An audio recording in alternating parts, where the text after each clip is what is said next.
Saludos, hoy les hablaremos acerca de las obligaciones en el derecho romano. Esta presentación estará a cargo de Crox Acuña, Alimar Bueno, Yonervi Casadiego y Elsa Ovalles.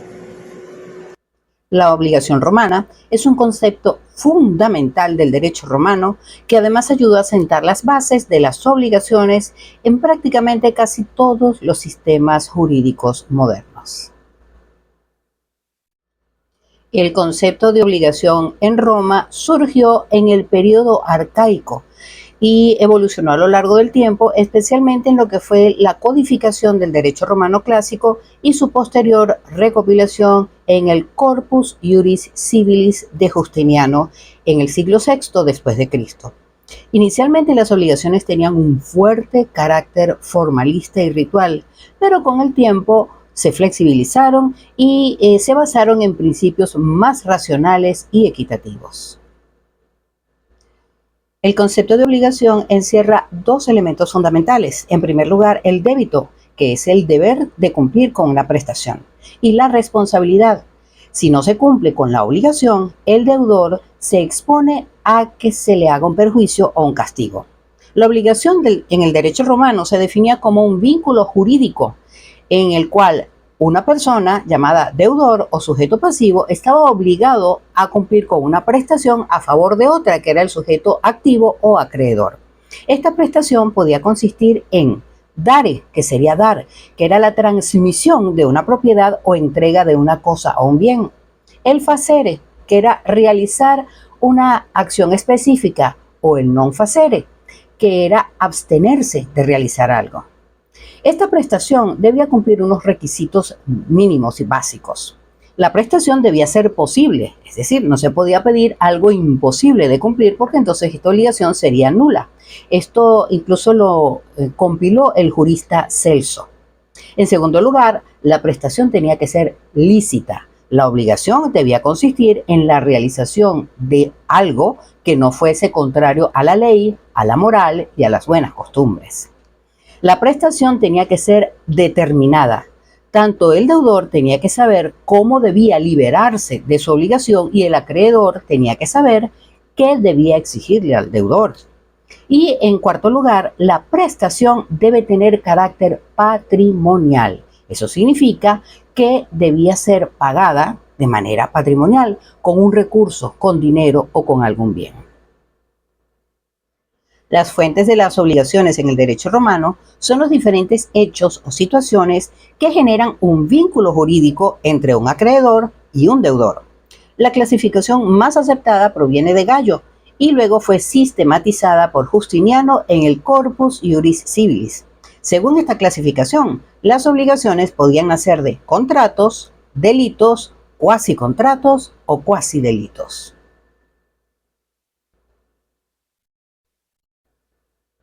Un contrato es un acuerdo entre dos o más personas que generan derechos y obligaciones exigibles legalmente. En el derecho romano, los contratos se dividían en cuatro grandes tipos. Los contratos verbales, en primer lugar, que eran aquellos que se perfeccionaban mediante el uso de palabras solemnes. Los contratos literales, que se basaban en anotaciones en registros contables, principalmente para documentar deudas. Estaban los contratos reales, se perfeccionaban con la entrega de una cosa, como por ejemplo el préstamo de consumo, el comodato, el depósito y la prenda. Y también estaban los contratos consensuales, se perfeccionaban solo con el consentimiento de las partes, como por ejemplo compraventa, arrendamiento o sociedades. Los delitos en el derecho romano eran actos ilícitos que generaban la obligación de resarcir a la víctima. Se reconocían cuatro grandes categorías. Entre ellas estaba el hurto, que era la apropiación indebida de un bien ajeno con intención fraudulenta. El culpable debía pagar el doble o hasta el cuádruple del valor de lo hurtado. El daño injusto es la destrucción o deterioro injustificado de bienes ajenos. Regulado por la Lex Aquilia, establecía indemnizaciones según el daño causado. También estaba la injuria, atentados contra la dignidad o integridad de una persona, como insultos, golpes o difamación. Se imponían multas dependiendo de la gravedad de la ofensa. Y por último, la rapiña, que era el robo con violencia. se castigaba con la obligación de pagar el cuádruple del valor de lo sustraído. Los cuasicontratos eran situaciones donde, sin existir un acuerdo formal, la ley imponía una obligación para evitar un enriquecimiento injusto, como por ejemplo, gestión de negocios ajenos. Ocurre cuando alguien administraba los bienes o asuntos de otra persona sin su autorización, pero en su beneficio. El dueño debía reembolsar los gastos realizados. El pago de lo indebido se daba cuando alguien pagaba por error una deuda inexistente. El receptor del pago estaba obligado a devolver el dinero. Y la comunidad de cosas, que eran situaciones en las cuales varias personas compartían un bien y surgían obligaciones en su administración. Los cuasidelitos eran actos ilícitos que, sin ser estrictamente delitos, generaban una responsabilidad civil. Entre ellos estaban la responsabilidad por cosas arrojadas o vertidas. Si una persona derramaba o arrojaba algo y dañaba un bien o una persona, debía indemnizar a la víctima. También lo que era la responsabilidad de los dueños en establecimientos públicos, como propietarios de barcos, de posadas o de establos, debían responder por robos o daños causados en sus locales. También existía la responsabilidad por jueces parciales o negligentes. Un juez que actuaba con mala fe o con negligencia podía ser sancionado con indemnización. En el derecho romano, las obligaciones por ley o ex lege no fueron originalmente reconocidas como una categoría autónoma dentro de las fuentes de las obligaciones, pues Gallo no las mencionó en su clasificación clásica. Sin embargo, con la evolución del derecho y muy especialmente en el Corpus Juris Civilis de Justiniano, se empezó a considerar que algunas obligaciones surgían directamente de la ley, no de contratos, delitos, cuasicontratos o cuasidelitos, y tenían su fundamento en normas impuestas por el Estado o el derecho civil. Estas obligaciones nacen sin necesidad de un acto voluntario o ilícito, sino por la aplicación de una norma jurídica. Ejemplos de ellos: pago de impuestos o tributos. El ciudadano estaba obligado por la ley a contribuir con el Estado con el pago de sus impuestos. Manutención de familiares. Existía una obligación legal de asistencia entre padres e hijos. La herencia legal, y esto era bien importante en la sucesión ab intestato, es decir, cuando alguien moría sin testamento, los herederos legales adquirían no solamente derechos, sino también obligaciones por mandato legal. Y la responsabilidad de magistrados y funcionarios. Funcionarios públicos debían responder por sus actos en el ejercicio de su cargo. Determinadas obligaciones en el derecho penal y público eran otras, como las sanciones económicas impuestas por la ley sin necesidad de que existiera un contrato civil. En el derecho civil actual, la categoría de obligaciones nacidas de la ley es plenamente reconocida y se encuentra en todos los códigos civiles modernos. En el derecho romano, toda obligación tiene un sujeto y un objeto,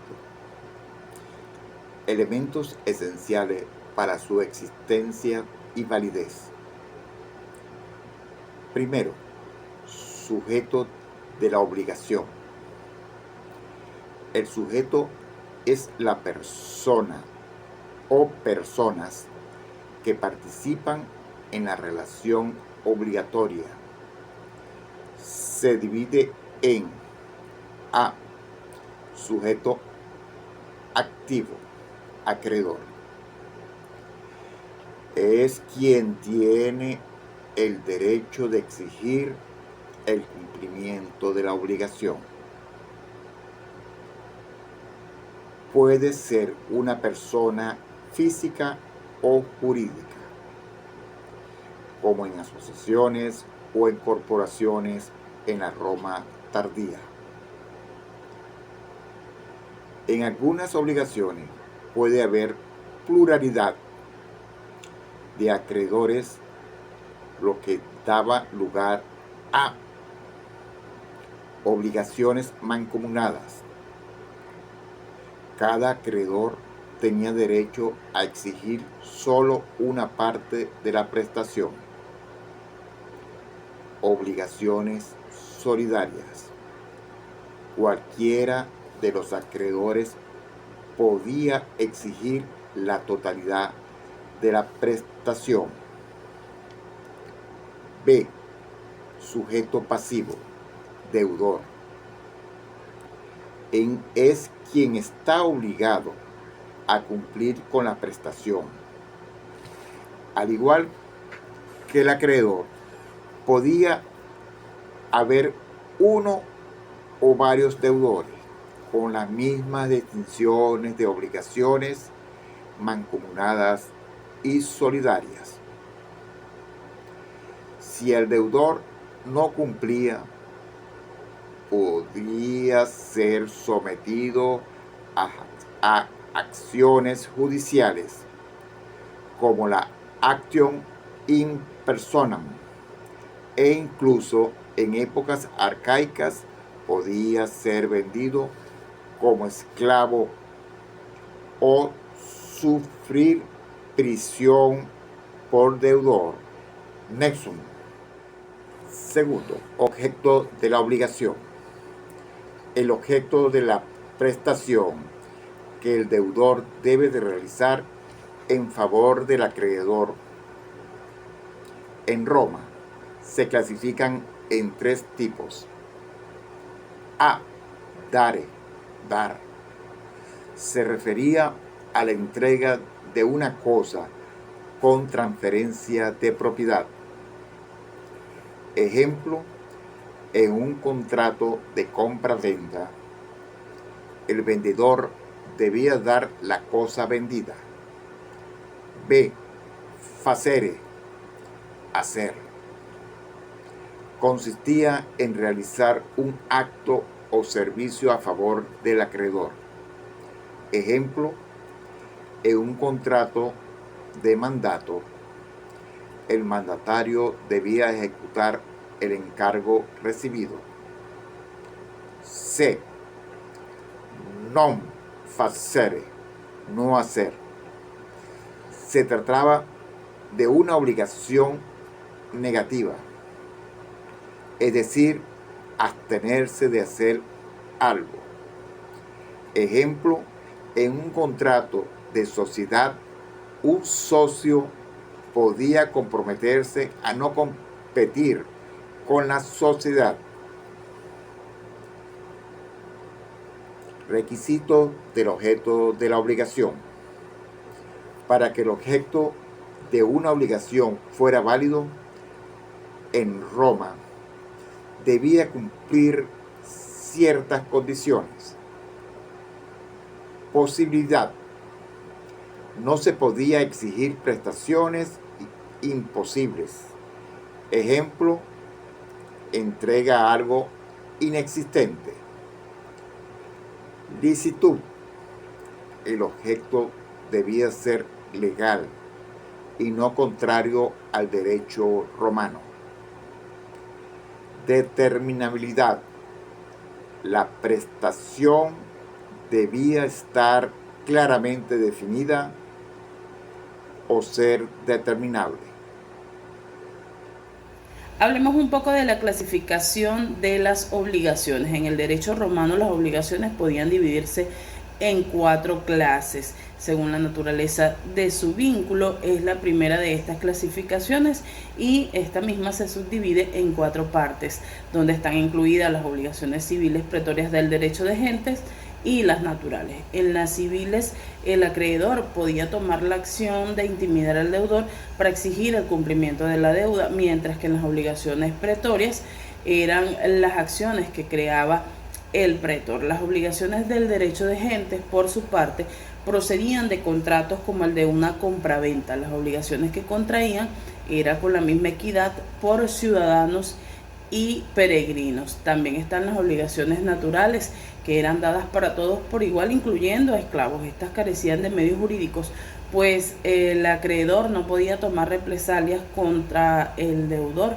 ya que si éste cumplía con lo que se debía, su pago era totalmente válido. Esta obligación se podía convertir en civil. Otra clasificación son las obligaciones stricti juris o de derecho estricto. Estas provenían del derecho quiritario.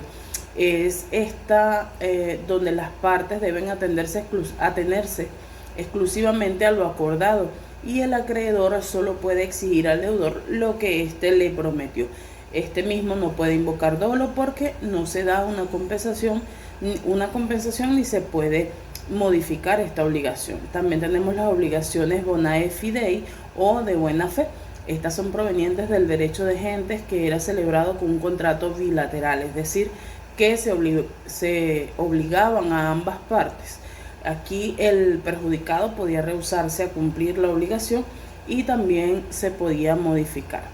Esta clasificación incluye las obligaciones perfectas e imperfectas. Las perfectas son aquellas donde el acreedor toma la acción de obligar al deudor para que éste cumpla con su obligación. Existen obligaciones en esta clasificación de perfectas e imperfectas.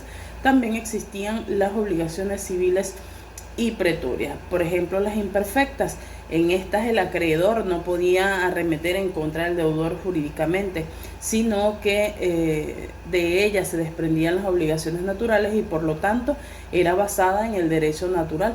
Su cumplimiento podía ser voluntario y el acreedor podía quedarse con lo ya pagado. Otra clasificación de las obligaciones es de acuerdo a su objeto. De esta clasificación podríamos hablar de las obligaciones de dar o dare. Esta consistía en transmitir la propiedad de un objeto que se hacía mediante un contrato mutuo. También estaba la obligación de hacer o facere.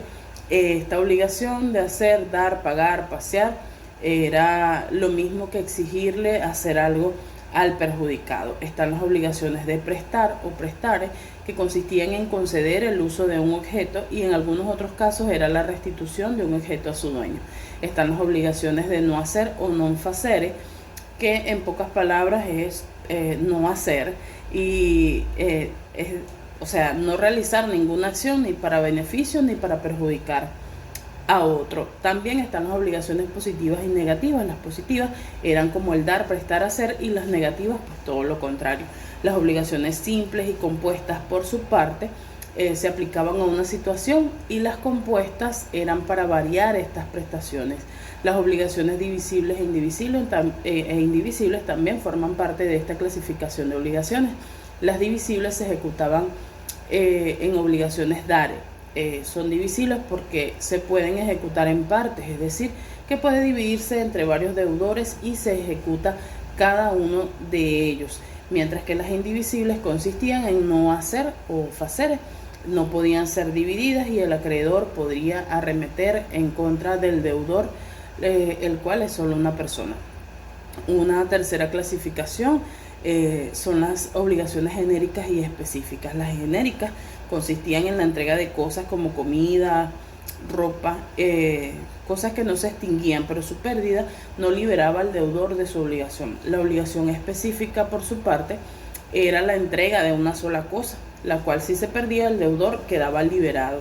Está dentro de esta clasificación de obligaciones, también está de acuerdo a los sujetos que en ellos intervenían. Por ejemplo, las obligaciones de sujeto fijo, determinado o invariable, y las obligaciones de sujeto indeterminado o variable.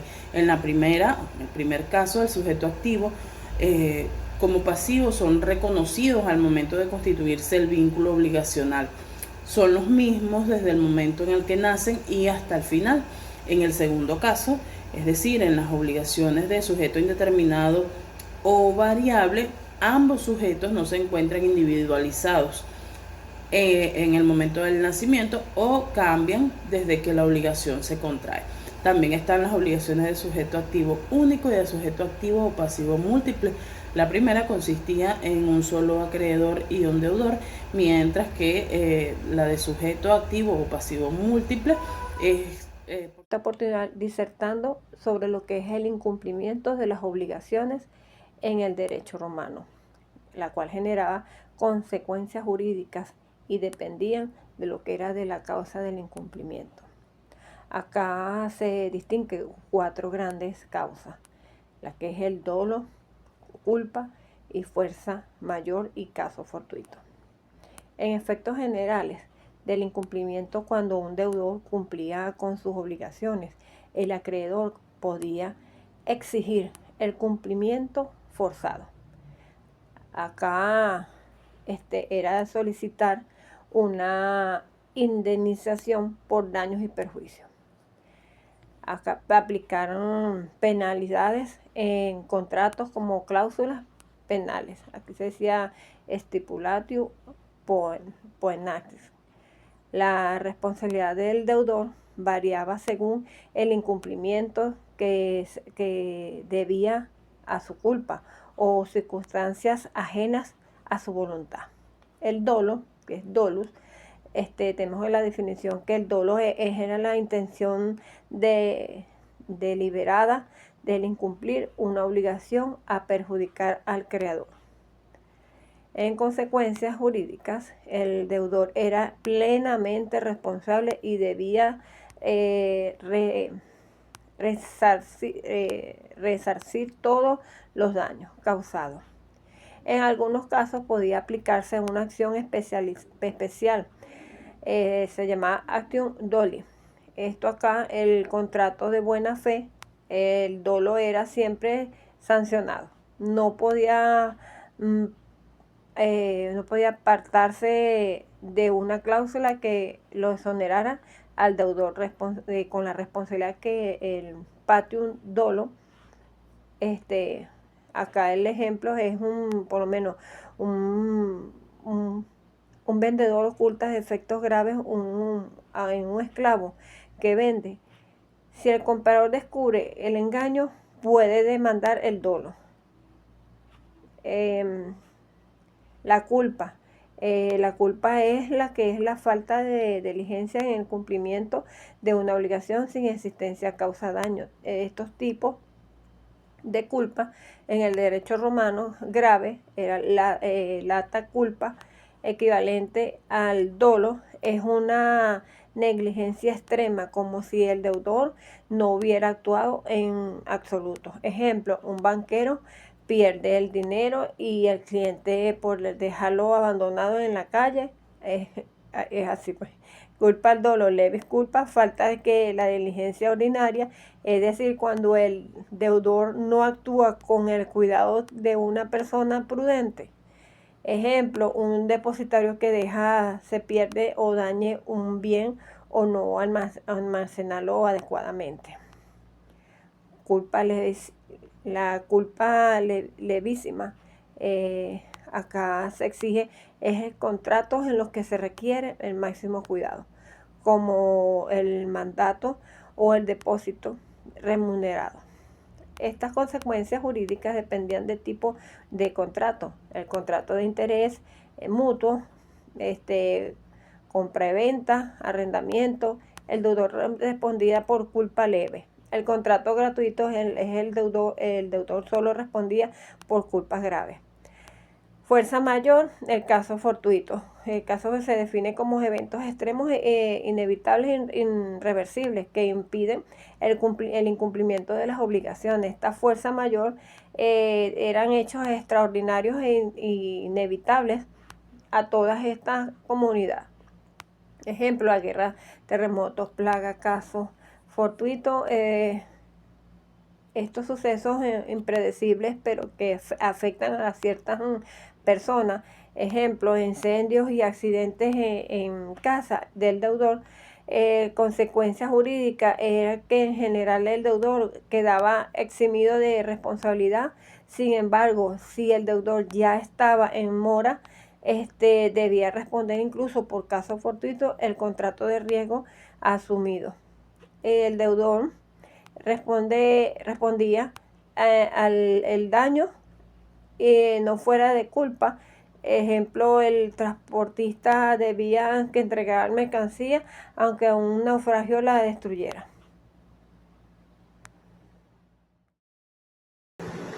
Muchas gracias por su atención.